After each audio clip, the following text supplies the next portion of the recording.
Welcome to the Comic Stands podcast. If you'd be so kind, would you mind introducing yourself? Yes, I'm Dean Motter, graphic novelist, art director, designer. Graphic novelist, art director, and designer. Now, Mr. Motter, when you say graphic novelist, is there a reason why you prefer that term over, for example, cartoonist or comic book artist? Well, a lot of the uh, comic books that I've worked on as illustrator and or writer. So graphic novelist was just a better term that was more inclusive. And all the work that I've done recently has been finding its way into book form. Now, a term that's often used to describe your work is retrofuturism. Would you mind explaining what that term means? Well, that was a term that I coined to describe what Mr. X was about, which was the vision of the year 2000 as envisioned in 1938 or 39 with the World's Fair. Uh, uh, I also use that term to describe Terminal City, which is a series that I wrote for Vertigo, and it also took place in this future as envisioned back in the 30s. So, uh, Peter Bergman from the Fireside Theater described it as a vision of the past that started in the 30s and stopped somewhere dead in the 50s. So it's an amalgam of different periods, but it's definitely what today would have been like had the visions of the future from that era come to pass. Now, are there any films that influence the style um, uh, that you use for this retrofuturism in these books that you mentioned, Mr. X and Terminal City? Well, the one film that comes to mind right away is Brazil. Uh, that had a lot of the elements that we're talking about.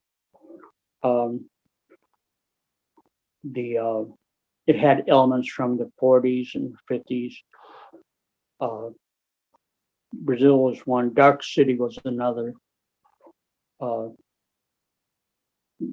I think Dark City was more influenced by me than I was by it. I believe on the DVD of Dark City, the director mentions Mr. X once or twice in his audio commentary. But most of the films I used were vintage films from the era. When I originally conceived of Mr. X, I really wanted to combine the film The Maltese Falcon with Metropolis. So it was to be basically a detective story, but set in Fritz Lang's Metropolis, set in that kind of a city, that vision of the future. That just developed over the years. So more and more, I took film noir films as my influence and vintage science fiction films that had to do with architectural and urban visions of the future. So the noir elements are very present in your work, as well as the science fiction elements. In terms of those two genres, were there any films or works in other medium that influenced your take on noir and science fiction?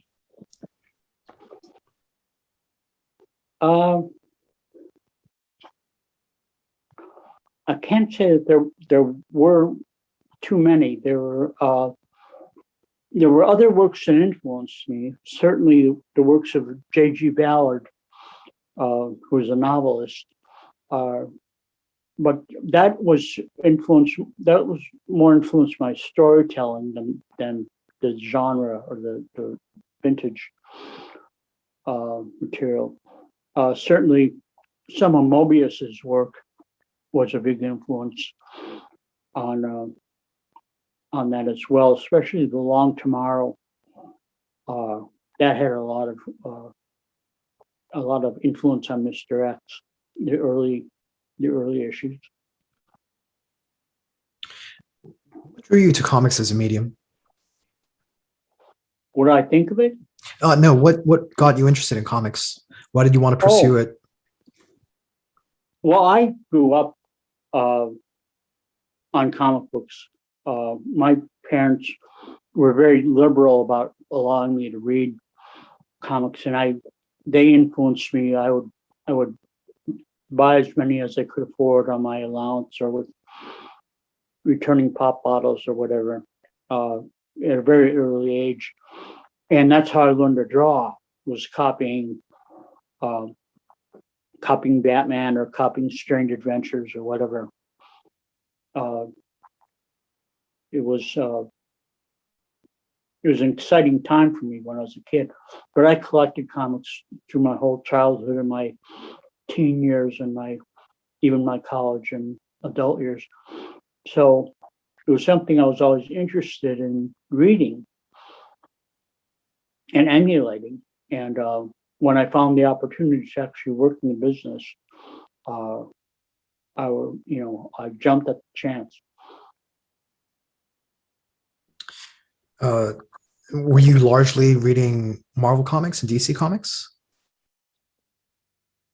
Well, it's both, really.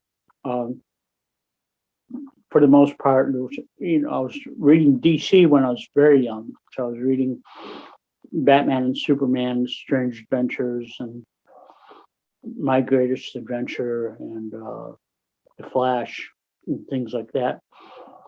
And when Marvel came out, I think the first Marvel comic I got, I was buying Marvel comics before the superheroes came out.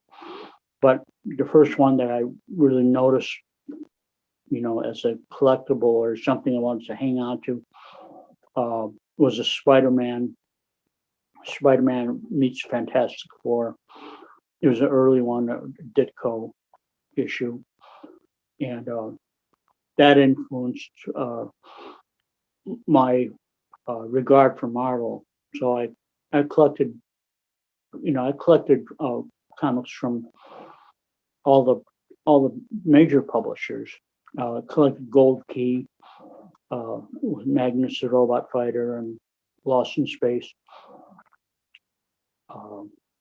and Boris Karloff, Tales of Mystery. So it was the whole gamut.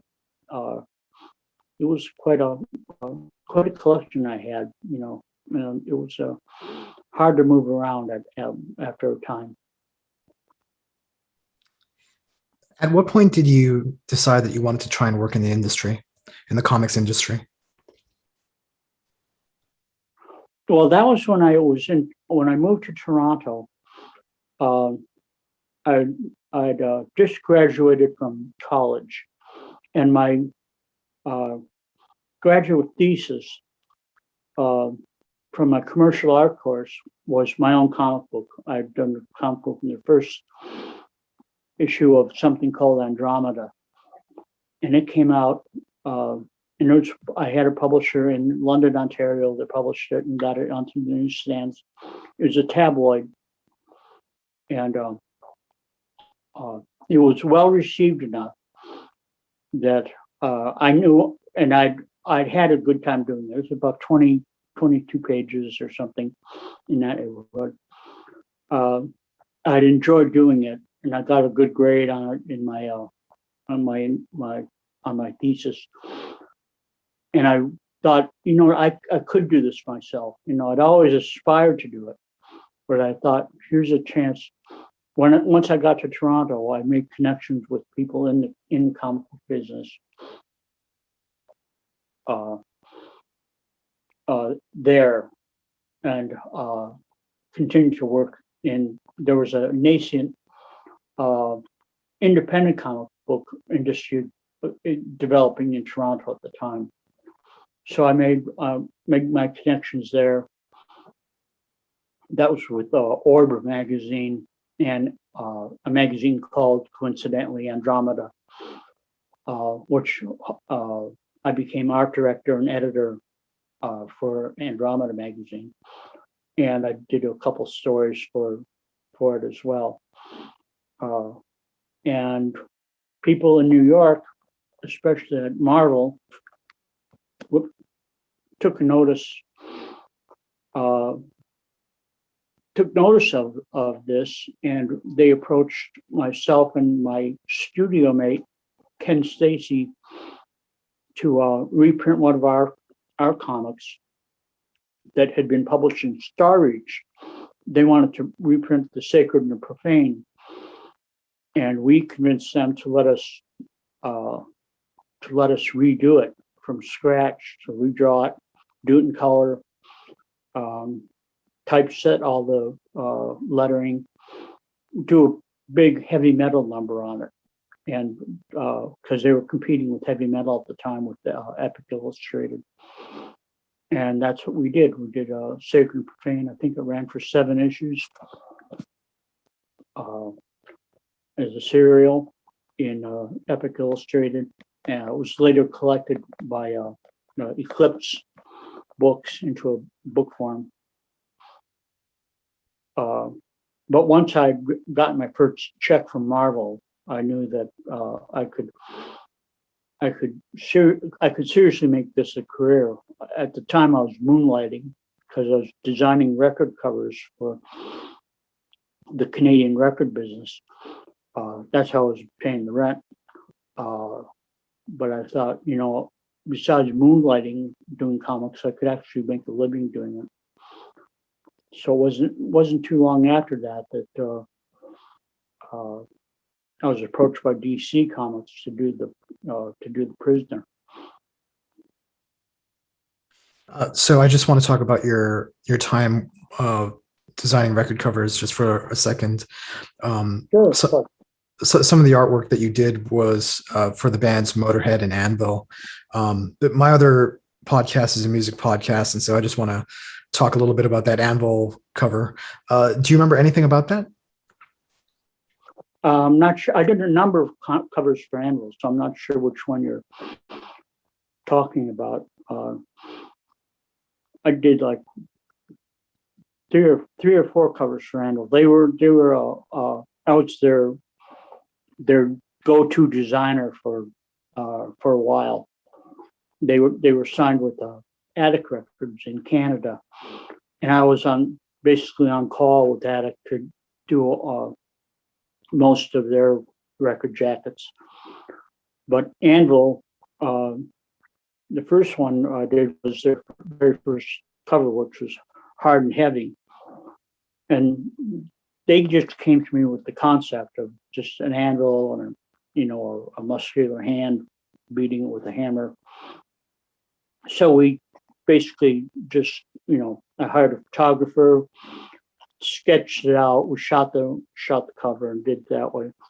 The next one we did was Forged in Fire, and that was a bit of a challenge because we wanted to find a blast furnace to shoot the anvil in, and we couldn't find a blast furnace that we could get access to. So we shot that cover just in somebody's basement in a normal furnace, and just stripped in, made a composite photo of the anvil inside the furnace to make it look larger, put it to scale of it.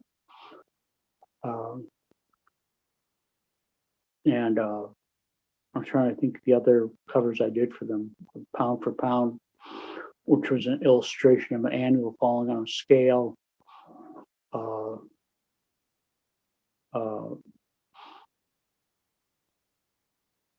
that was basically, and I think I did an illustration for past, present, and future, uh, which is a retrospective album as well. So I collaborated with them quite a lot and quite closely. They had a lot to do with concepts. That's great. So you mentioned the sacred and the profane. Was that your first published work? Was that? I'm sorry. What? Was the sacred and the profane your first published work?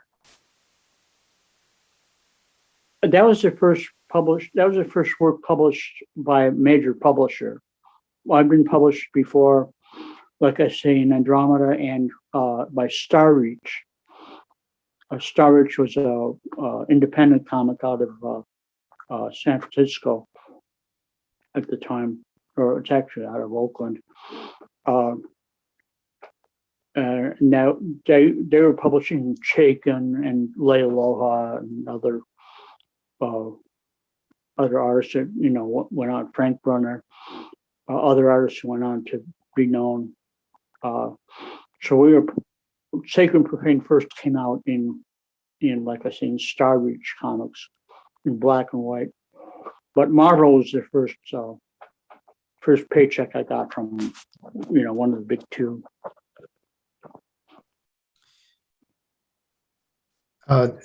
And you handled the writing on Sacred Profane, right? Yeah, the writing and the basic art direction design. I did all the. Sorry, go I ahead. also did all the production. I did all the production work. I did all the lettering, which was all typesetting. So it was all had to be pasted up and put into balloons and text boxes and things. When did you start drawing your own comics? High school, I think. I did a couple of comics while I was in 8th grade, I think, was when I started drawing the first comics I was attempting to. They were kind of vanished. They never got published, but I did 2 stories while I was in high school that I penciled, inked, and lettered. And they were full-length stories, and I labored long and hard on them. But that was when my first stab at doing it start to finish, not just doing just drawings of comic book characters, which my first attempt at telling the story was in grade 8, I think. How did you learn your technique? What's that? How did you learn your technique in terms of drawing? Oh, they're self-taught. I mean, I took art lessons, but the art lessons really didn't have that much to do with my comic book work. But I copied relentlessly out of the comic books. I copied, when I was really young, I was copying Kurt Swan and Murphy Anderson. And later, as I became in high school, as I became more and more accomplished at drawing, I was copying Neil Adams and Steranko and Alex Toth. So it was all self-taught. It was all just mimicry, basically, in the early days. It wasn't until college when I got into some serious figure drawing and art history that my style and my technique really opened up and became something else. Did you go to art school? I went to college. I went to Fanshawe College in London, Ontario, and I took a commercial art course for my first year. And that had illustration and technique in that course and figure drawing. And then my second and third years, I took a media course in creative electronics, and that had to do with the works of Marshall McLuhan and Buckminster Fuller and a lot of alternative media. So I graduated from college, but I was still doing artwork in my spare time. Still doing a lot of illustration. I did the comic strip for the college newspaper there while I was there. Now, do you have a preference for either working with an artist or drawing your own stories? No, I like doing both. I like drawing my own stories because I can envision the things a lot more easily. But I've worked with other artists. My favorite, besides working with Ken Stacy on the Sacred and Profane, one of my high points of my career is working with Michael Lark on Terminal City, because he went the extra mile. He not only interpreted my work the way I saw it, he brought something very unique to the whole project. So I was very happy working with another illustrator.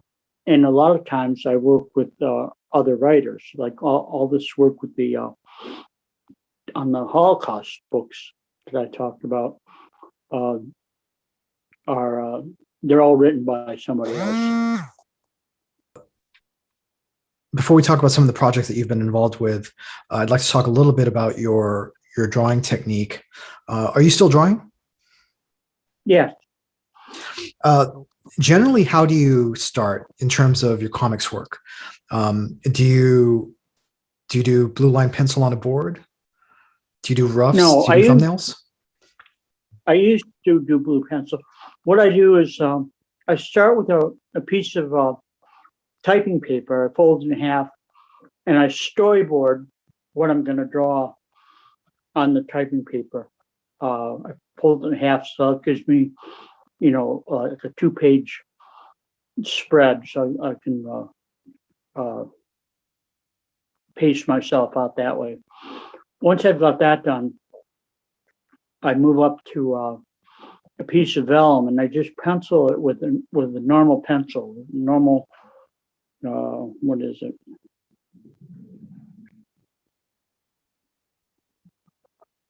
.2H pencil on a piece of vellum, and when I get that all done, I get a piece of drafting vellum, which is kind of a plasticized tracing paper, and I lay that over it, and I trace all my drawings out with a marker brush onto the vellum. That way I don't have to white anything out. If I have to make any corrections, I can just scratch the offending lines off with an X-Acto knife. So I end up with a piece of vellum that has all the artwork on it, and it's fairly clean. And then I simply scan that into my computer, and then I manipulate it from there. I put in the panel borders. I fill in black areas. I adjust things in size and perspective. So it's a different way of working than I worked before, but I've been working this way for quite a few years now.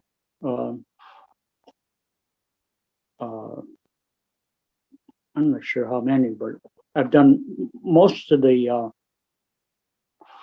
issues of Mr. X were done that way. Were done on tracing vellum.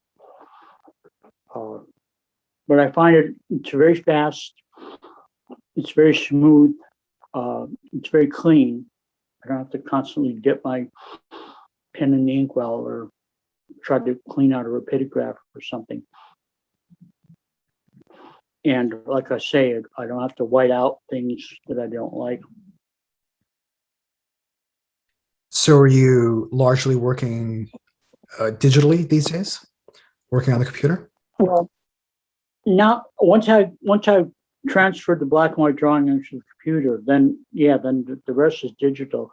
I I can adjust things. I can cut and paste things without having to actually cut and paste. I can duplicate things. Like I say, if I have huge black areas, I can fill them in on computer rather than, have to brush them in with an ink brush.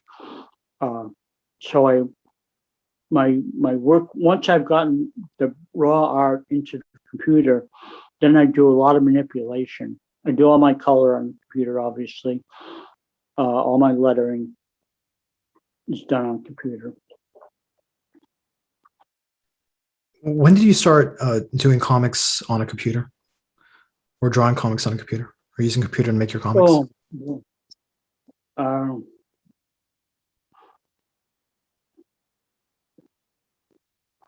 that's a good question. I did Electropolis by hand. I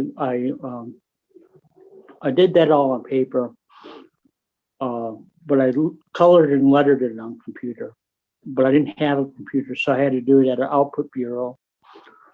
So whenever I was doing Electropolis, which was quite a few years ago now, I was starting to work a computer. But once I returned to Atlanta, I was doing Electropolis out in California. Once I returned to Atlanta, and I got my own computer, I think that was the first or second issue of Mr. X, the new version of Mr. X. So that would have been about 2004. I started working on computer, and I developed this technique of working off of vellum tracing material at that time, because it was just going to be, like I said, it's going to end up being cleaner and end up being a little faster. So yeah, it was in about 2004. Now, the layout and storyboarding process that you described, is that something that you do when you're working with another illustrator, when you're working with a collaborator? Yeah, I did. With the collaborator, if I'm just writing it, I just turn over the script, and sometimes I'll do the storyboard for that script. But a lot of times I just let the artist do the storyboard, because my scripts are fairly descriptive of what I want. But I always do the storyboard when I get a script from somebody. I just storyboard it immediately, and that gives me an idea of how much I have to cut out, or how much I have to ask them to add, or what we need to adjust. But storyboards, it's a real important part of the process, even when I'm collaborating with another writer. But like I say, when I'm working with another artist, I don't do that very much. I may do it for certain sections. It depends on the project. How would you say that your graphic design background influences or informs your page layouts and your panel composition? Oh, quite a bit. And sometimes it's a bit of a nuisance, but when I'm drawing, I try to compose my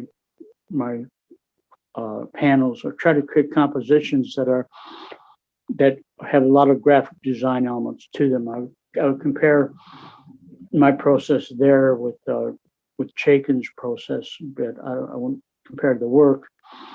But I think the process is similar, of using graphic design principles for the illustration, especially the composition and even the layout of the page, to create proper geometry and proper balance of how panels relate to time and things like that. Do you use a lot of photo reference in your work? When I'm doing cityscapes, things like that, I tend to use photo reference. I've got a lot of books on architecture, especially skyscrapers and vintage technology, like Zeppelins and concept cars from the 40s and 50s and even the 60s. So I use it more for background work. I don't use much photo reference for my figure work. I just don't feel like I had the inclination to use photo reference for figure work, although I'm sure my figure work would improve if I did. But I like figuring out my figure work more in the way that someone like Alex Toth did his figure work, or even to compare it to Chaikin, or one of the main influences on my work, especially on Mr. X, has been Eisner. So I tend to, my figure work tends to be a little bit more cartoony than realistic.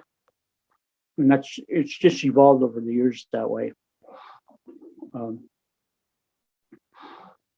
It has to do more with the way an animator might do their figure work. So you mentioned writing full scripts when you work with an artist, when you collaborate with an artist. Do you also write full scripts on the books that you draw yourself before you start drawing? Yes. Yeah, I always do a full script for myself, and I even write it as if I'm not illustrating it. I put in the stage directions and camera moves, even though I know what they're going to be. I still write them into my script, and I use a script writing software called Celtics, which is basically for writing screenplays. But they have a comic format that you can default to, and I use that all the time, and that's very, very helpful. In terms of panel-to-panel storytelling, is there a particular approach that you like? Do you have a philosophy as to what makes good storytelling? Well, I don't have a philosophy per se.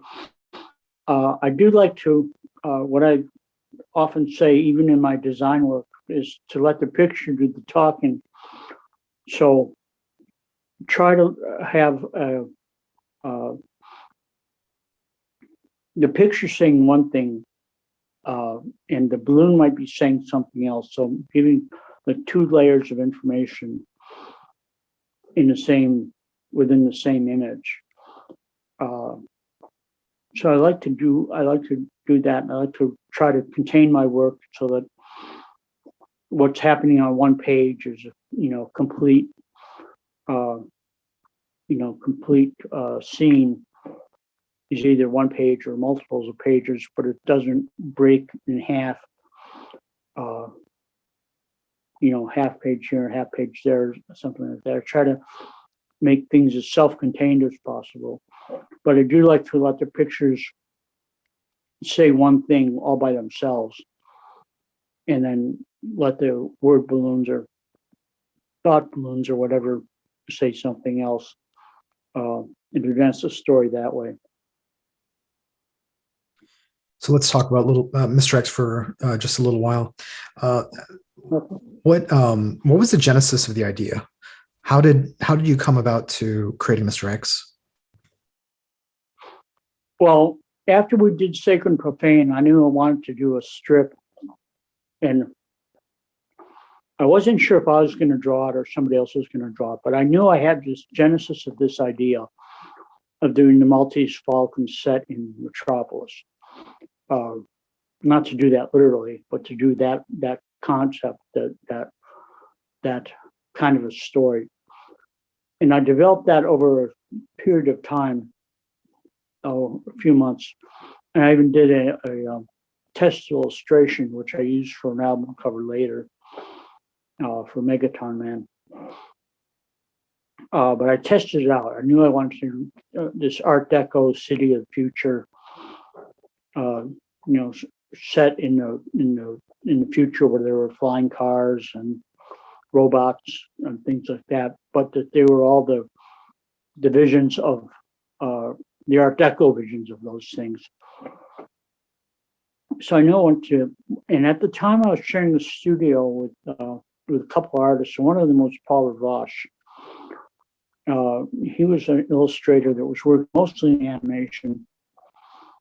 And we started just knocking heads together over lunch. And we both liked the same artists. We both had the same appetite for European artists at the time. Like Serge Clark, Mobius, and Bilal, and others. Especially, this is just before heavy metal, or just about the time heavy metal was starting. So we were getting our dose of European comics from actual European comics that were on sale in Canada, because they were imported. A lot of the French comics were imported to French bookstores, and we would just buy the original French comics and see them long before they were translated, if they ever were translated. So we were starting to think that wouldn't it be great to do this comic strip in that style? So we both started working on that style. And Paul got quite a long ways with it. Paul ended up doing most of the covers for Mr. X based on my concepts or our concepts. He did most of the covers. He did a lot of the developmental drawings that I ended up using with the Hernandez brothers to do those first 4 issues back in the 80s. But it evolved from that. I did a lot of covers as well. And I knew that I wanted to do, the more the strip was being done, the more I really was kind of jealous and wanted to do the strip myself. So, it was 2003 when Dark Horse approached me to do the strip, relaunch it, which we did. And I would be drawing it, writing it, coloring it, lettering it, doing the whole thing. How did the Hernandez brothers get involved? Who approached them? Well, originally they were approached by my other studio mate, Ken Stacy, who I did Sacred and Profane with, because Paul and I had hit an impasse, a creative impasse that we couldn't get past, and we couldn't get that first issue done. We'd already promoted it with the publisher, and the publisher is very frustrated, and we were all very frustrated, but we couldn't get past this creative impasse. It was just too hard to describe what it was, but it wasn't personal or anything. But it was something neither of us could bridge. So Ken approached the Hernandez brothers to see if they would take over the book for a short period of time to just get it off the ground. And they just, Love and Rockets, the first issues had just come out. So they weren't overcommitted at the time, and they weren't that well known, but they were getting well known. So they were approached by Ken, and eventually I turned over my scripts to Gilbert, who changed them a bit to fit his vision, and we went from there. And they did 4 issues, and then they left, and we turned it over to other artists after that. but by that time we talked about me doing the strip, but my time was too much was taken up by doing record jackets at the time and posters and things in the music business. And I couldn't turn my back on that. That was paying the rent. And the comic wouldn't be able to support me at the time. So we found other artists to do it. Found Seth. We had Ty Templeton did an issue. And it went on like that for some time. I think till we ceased publishing the color book, and I left the company after that. Now, with the Hernandez brothers, Seth, and the other artists who worked on Mr. X before you relaunched it with Dark Horse, were you able to give a lot of feedback to fit this retro futurist style that you wanted to do for the comic book? I gave them a fair amount. They took some of it, and they didn't take others. Seth took more direction than the Hernandez. The Hernandez brothers didn't need much in the way of direction. They had their own style and their own vision of things. Their vision of the city was, very different from mine, but it was close enough. And the main thing was it was a city.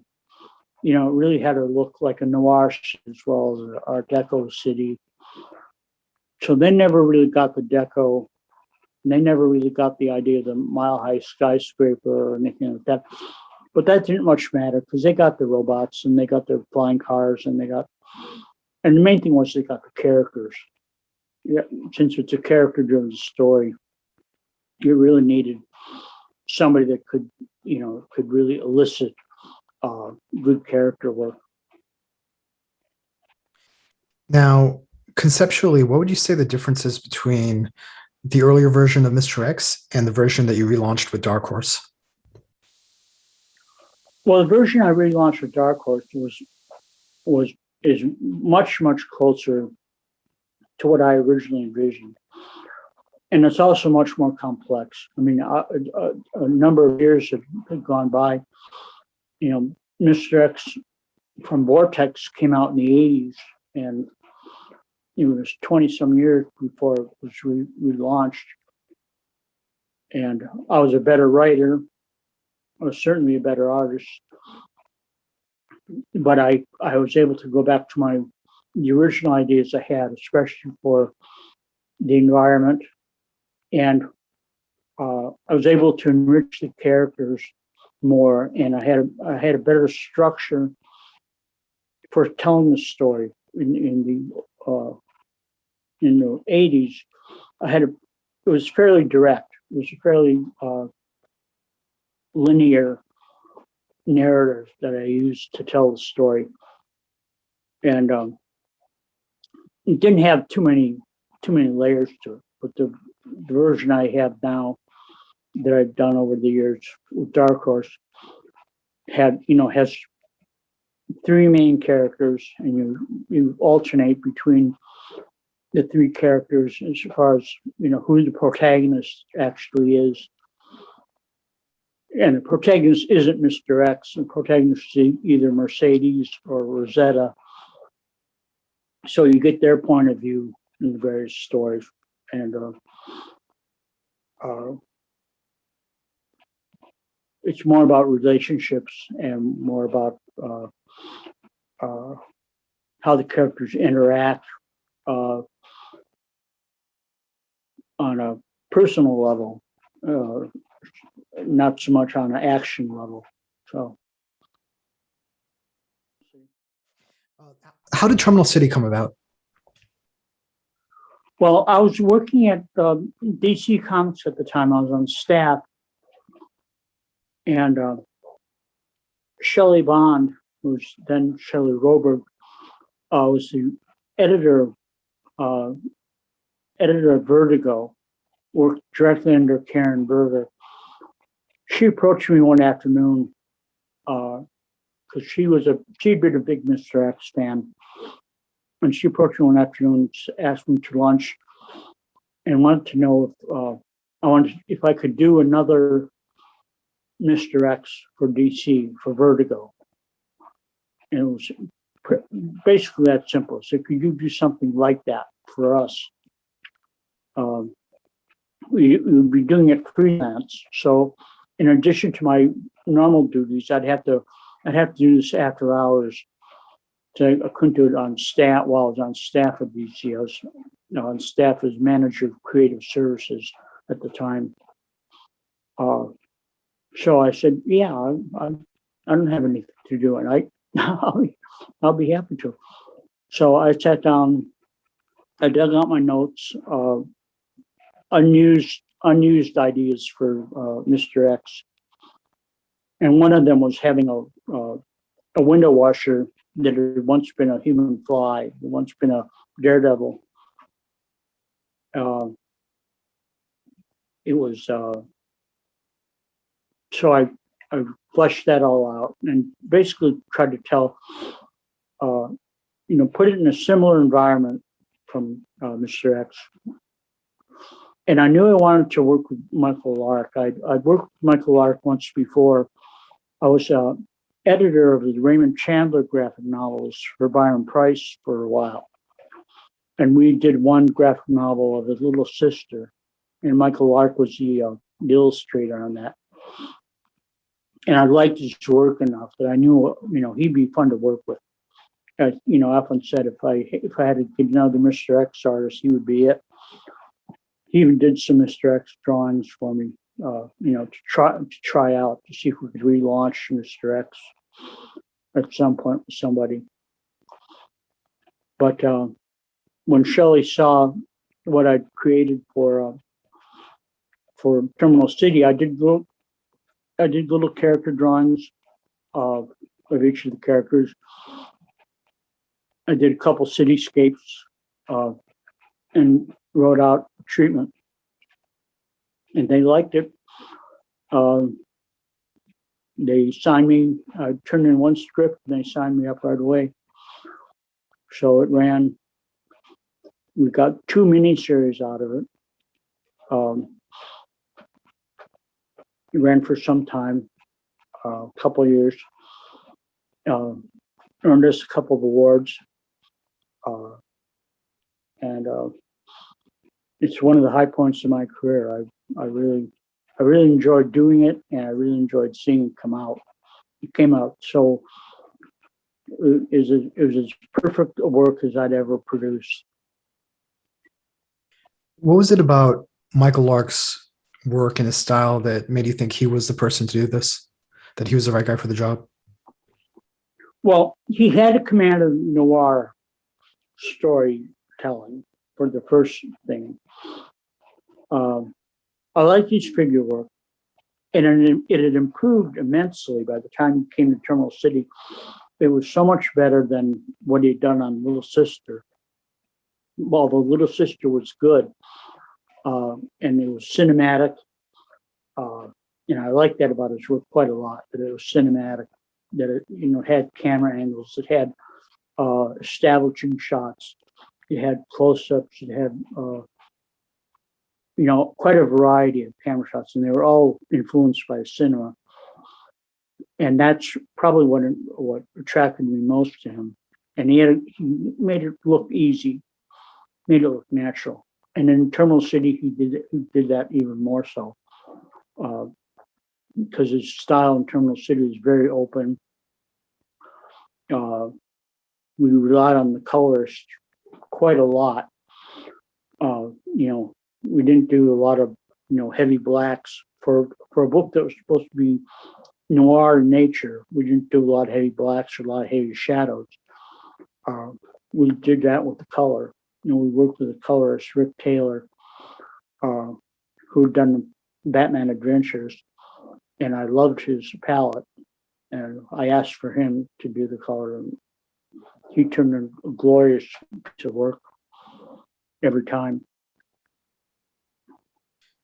Now, in terms of capturing the feel of this retro futurist style, what is a color palette What is your approach to color? Well, that's a good question.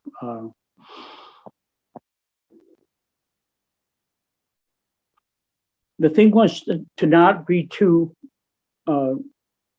colorful, but to try to use pastels with a lot of ketones. But a lot of times, one of the things that Rick, the colorist, had talked about was he wanted to do a lot of changing the color of the sky, for instance, to express the mood of the scene. So we have a lot of red sky in Terminal City, even though it's not set at sunset or anything like that. It could be a night scene, but the sky might be, fire engine red, because that's the emotion of the scene. But again, pastels with ketones was kind of the order of the day.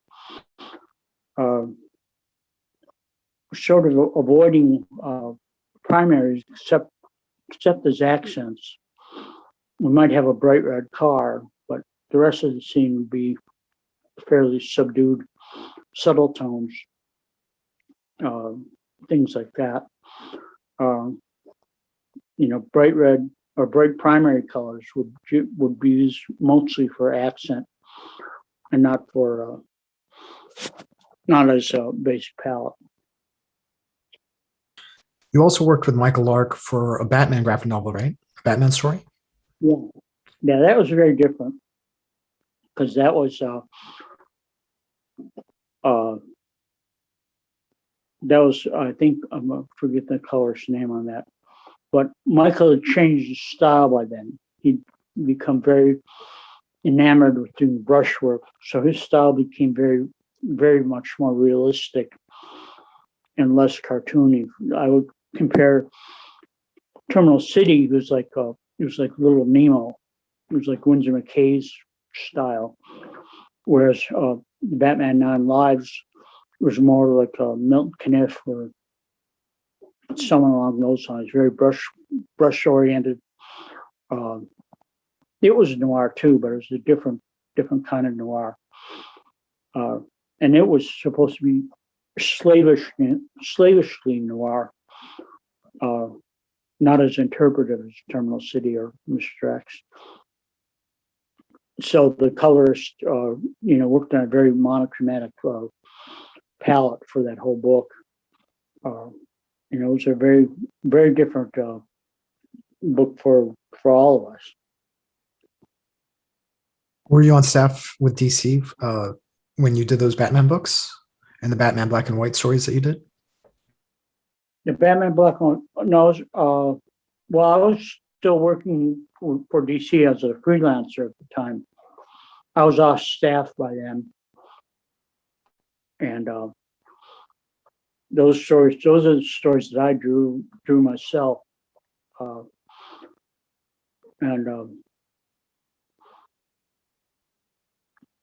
was before I started doing Mr. X again, I believe. I'm pretty sure that was it predate 2003. I'd have to check that though. But I recall doing those on paper and with a blue pencil.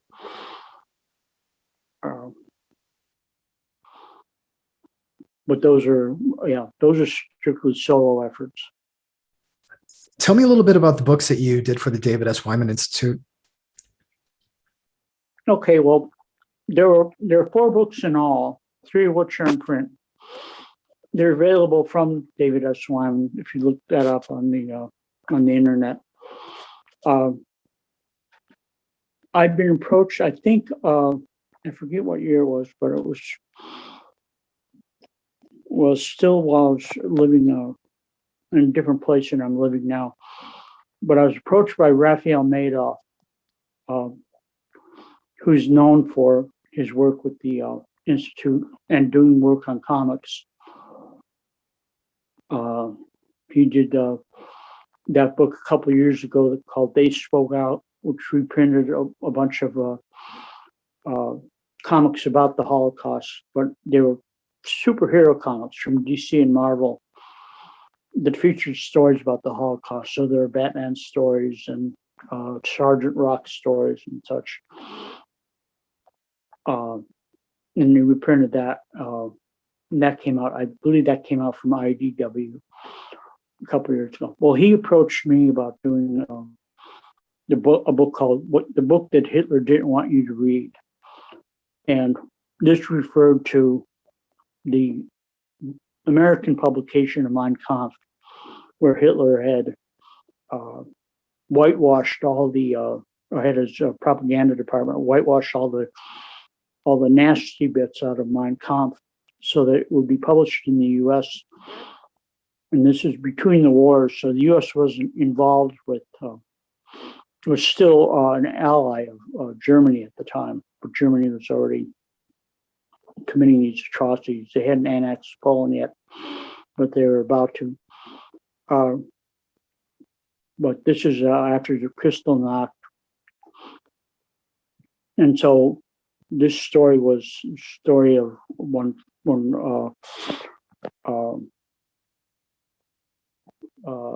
man who'd seen the book in Germany and noticed that it was thicker in Germany than the American publication. And he went and had it translated in the US and translated all the parts and then published them here. And Hitler sued him for copyright infringement because he was publishing the translated book, the uncensored version. And the censored version was already a bestseller, but the uncensored version started getting all the publicity. So Hitler sued him for breach of copyright in American court and won. So it was a very strange story, but it was very, very interesting one. So, like I said, I was approached to illustrate this book. And I'm not sure, I've never found out from the publisher, from the writer, what they'd seen of mine that had prompted them to get in touch with me, of all people, because they could have gotten in touch with any number of artists that would have gladly done this book. So I never found out why I was chosen. But I was grateful to have been chosen because, like I said, they were very cooperative. They paid well. They were very respectful. They provided very detailed script and photo reference when I needed it. So I was happy to do it. That book was enough of a success that they immediately got in touch with me to do Karski's mission to stop the Holocaust, which was about this freedom fighter,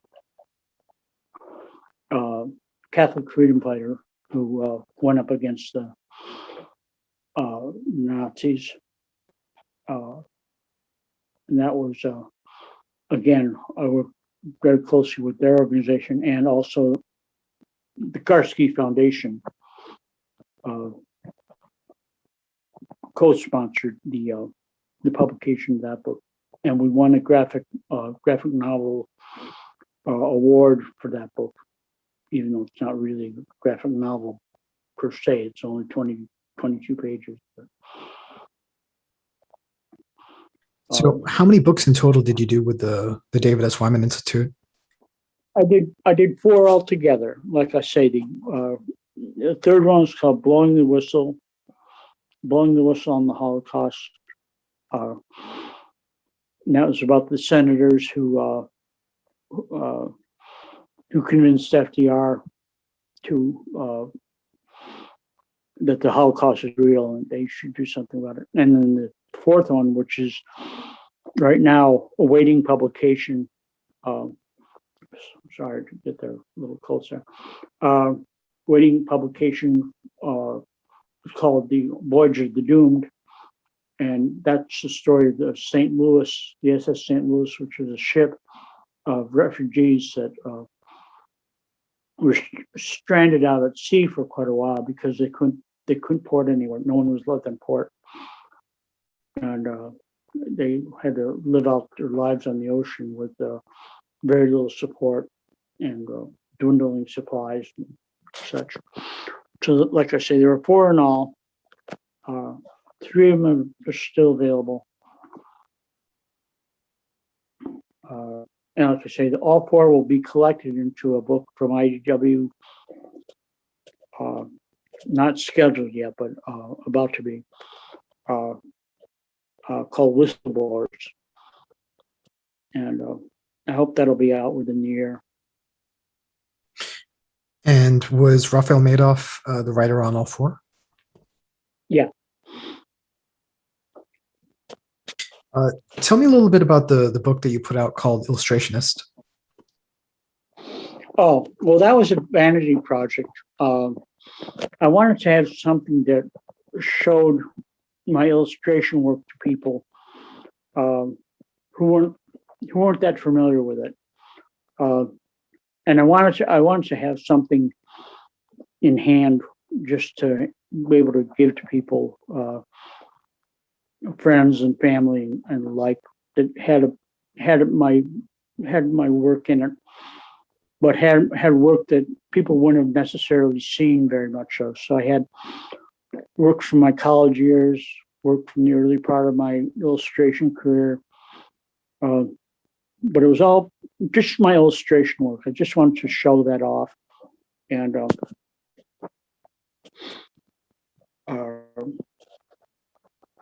make that available to people. So I self-published that with Lulu. Lulu.com's named the outfit, and I've done a number of books with them. They're a self-publishing outfit, and you can go to the site Lulu.com, and you can look my name up, and you'll see the books that I published there. I published a portfolio of Alice in Wonderland drawings.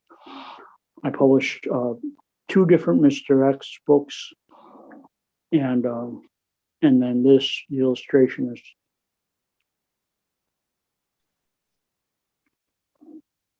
Now I'm curious, why the choice to self-publish the new Mr. X books as opposed to going through Dark Horse? Well, the new Mr. X book the one Mr. X book I published was already published by Dark Horse.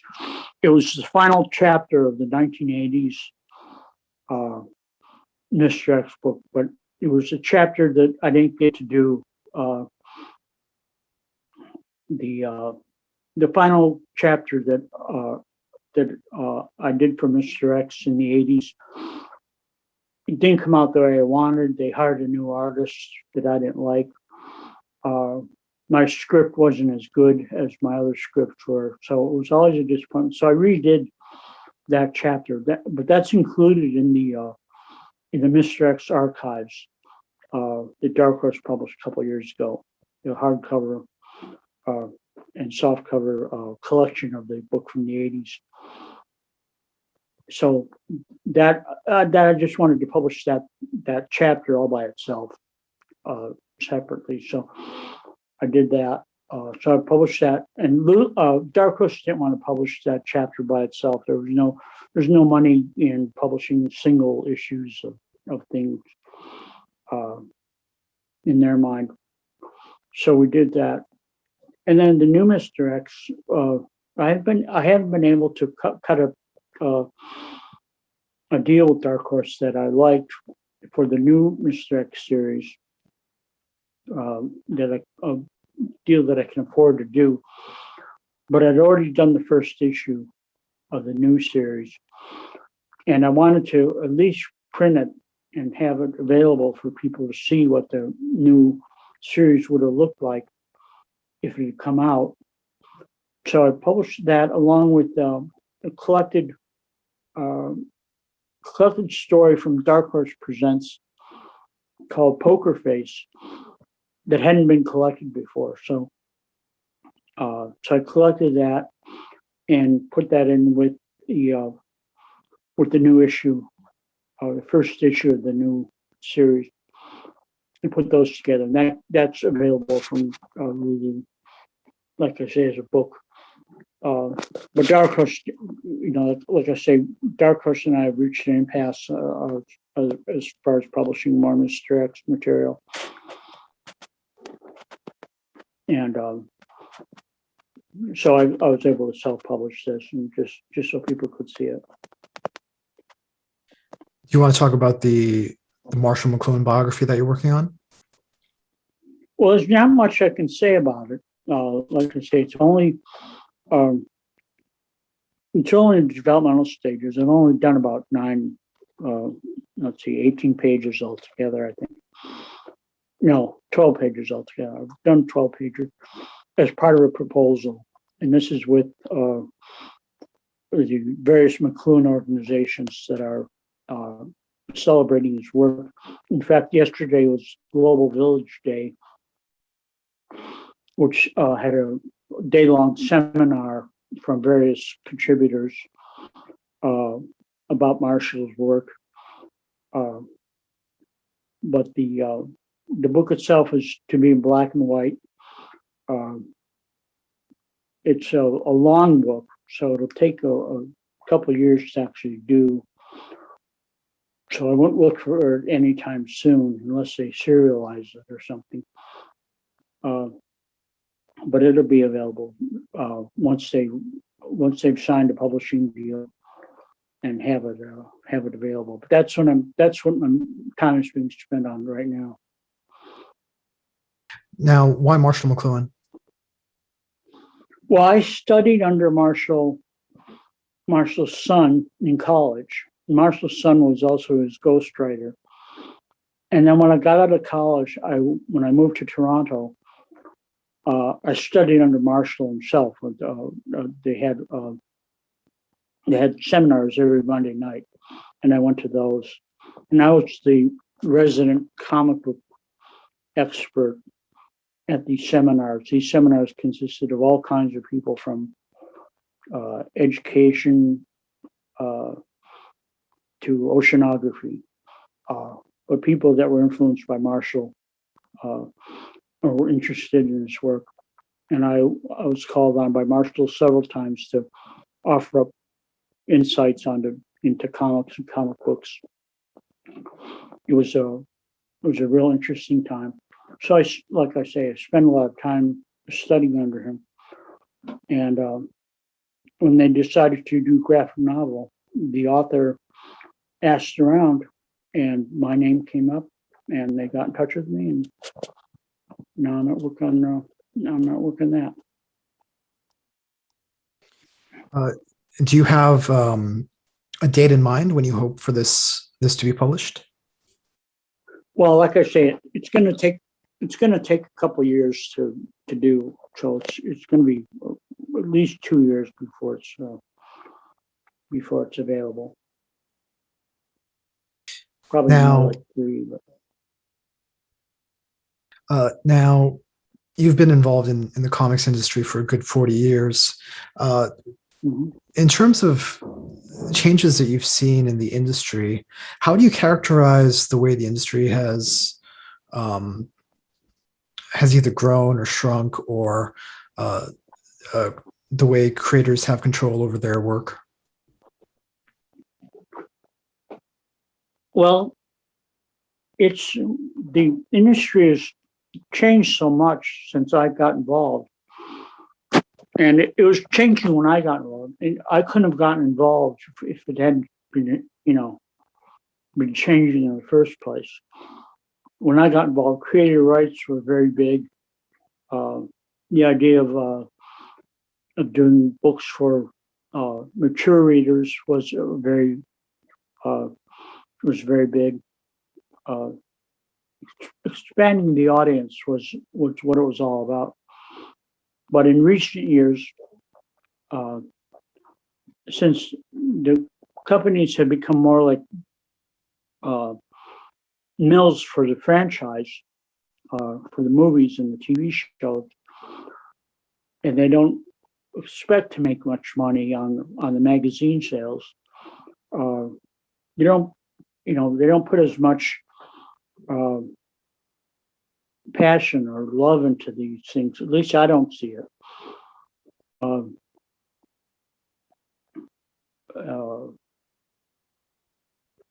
I don't know what else to say about it. It's unfortunate that, the very thing that everybody had hoped for so many years, like a decent movie franchise or a decent television franchise, is the very thing that's crushing the magazine part of the industry, in my mind, anyway.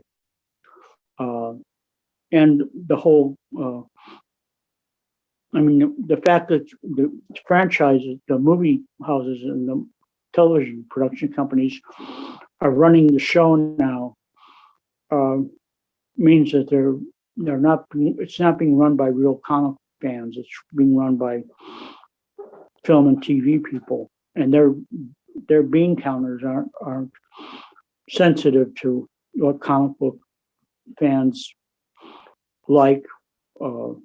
They're sensitive to what their producers are going to want to see.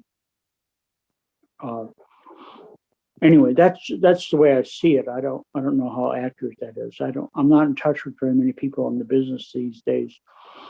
Most of the people I worked with or knew or had respect for have either retired or passed away.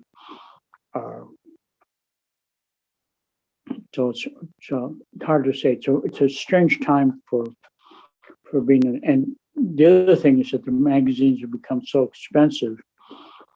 If you're paying between $4 and $7 for a single comic book, that seems like a lot to ask somebody to shell out. If they're going to buy, the days of buying 20 comics at a shot are pretty much gone with prices like that. So I wish I was more optimistic about the future of conventional comics, but I think the independents are going to survive. I don't know about the big two, how the comic book is going to survive. Certainly the brand will survive, but I just don't know how the magazines will fare.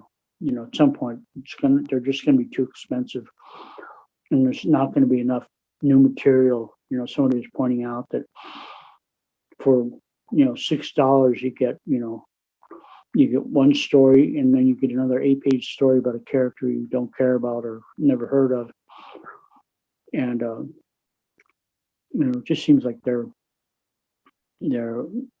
not as sensitive. I think people that are running it now.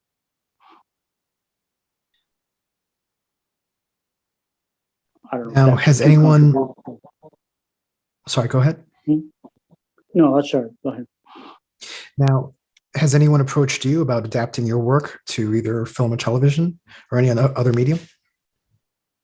Well, Terminal City was optioned for 3 years by, or 2 years actually, by Rachel Talalay, the director who did Tank Girl. She optioned Terminal City. This is a while back when Terminal City was still a going concern. And recently, the people that produced Orphan Black and Winona Earp have approached on Mr. X. So there's talk about that production company doing Mr. X, but I haven't seen any new material from them for about 9 months to a year now. But COVID put everything on hold for the past year, so I didn't really expect to see too much. So there could be some action on Mr. X. Are you amenable to that? Do you like the idea of a Mr. X TV show? Yeah, I've seen the treatment they wrote was quite good. It had some obvious differences that they have to incorporate into the show. They need a leading man, and Mr. X is in it.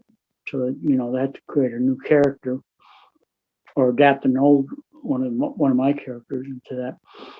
But So there's some obvious differences, but not too much. They're pretty respectful of my book. They have a copy of the Modern Age that they're working from. So, and I liked Orphan Black, and I like Winona Earp, so it's in good hands. I can see, production values and the sensitivity to the material could be there.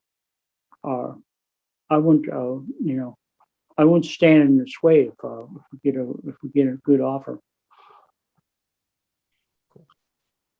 Now, Mr. Motter, if people want to keep up to date on what you're working on, what's the best way to do that? The best way is to just go to my website, deanmotter.com. And if you go to the news page, I update the news page regularly. I update it about every 6 months or so, or if I have something special coming out. So deanmotter.com will get you there. And do you do commissions, and do you sell original art? Yes, I do both. I have original art for sale. It's kind of sparse. In terms of good pieces versus partial pieces. One of the downsides of the way I work is a lot of my work is incomplete, because I'll do 3 panels on one piece of vellum and 2 panels on another. So you don't have a complete page all the time, but I try to keep them complete. And also I try to, select material that has the main characters on it. So I have material available, original art available, and I do commissions, and I price those based on what's being asked for. So you can reach me for commissions and original art. You can reach me through the website there. Now, do you use social media at all? Yeah, I'm on Facebook. I have a Twitter account, but I don't use it. But you can find me on Facebook, Dean Motter. And there's also a Mr. X Comics webpage on Facebook. If you go to Mr. X Comics, you'll see I update that fairly regularly with Mr. X news, if there is any. Excellent. Is there anything else you want to say? Not this time. Thank you so much, Mr. Motter. I hope you forgive the erratic camera angles from time to time. It's holding my phone up is a little bit tiresome, but I didn't mind at all. Thank you so much for your interest. I appreciate it. Yeah. Thank you for your time, and thank you for acting as your own cinematographer. Okay. All right. Take care.